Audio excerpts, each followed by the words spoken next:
Recent research on poverty in Uganda suggested that the penury index has reduced from 31% in 2006 to about 20%.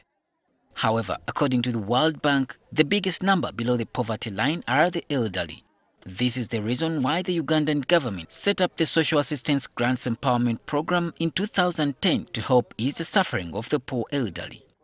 The program initially started with 14 pilot districts, but later the number grew to 47 thanks to the 57 million euros offered by development partners.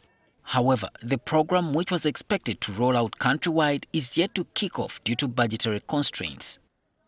According to Payasongomo Kelu, the program's operations advisor, the rollout for some districts was left out of the budget for 2017-2018. Due to budget constraints, government stayed further rollout in the financial year 2017-18 and therefore affecting the rollout to the districts of Dokolo, Sembabule, Kasese, Shema and Mubende. Grace Mbazira, an 89-year-old, is a resident of Chiola village in Mubende district, one of the districts that were not considered. He laments the punishing poverty he has to endure in his twilight years.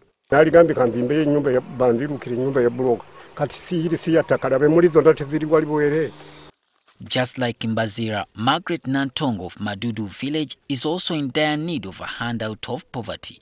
She's taking care of a few grandchildren who she says she can no longer toil for without external support.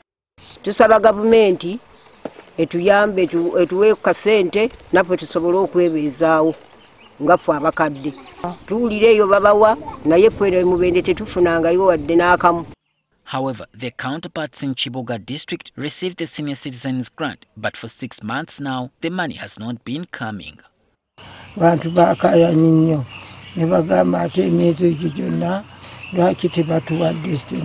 NTV has learned that some of the elderly beneficiaries were paid arrears of 50,000 shillings, and this was attributed to the forthcoming visit of the president to the district on Sunday.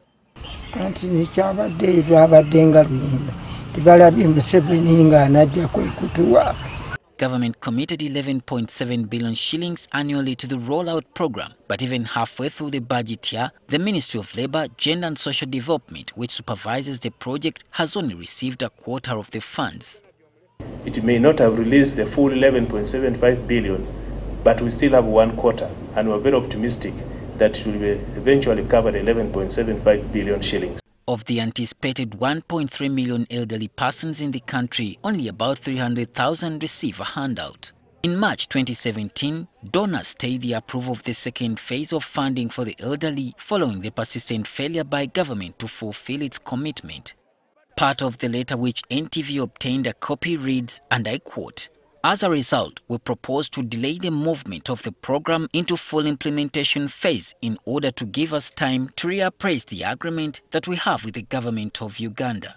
This March 21st letter was signed by the head of Britain's Department for International Development, Jenny Barra, and the Irish ambassador, Donald Cronin.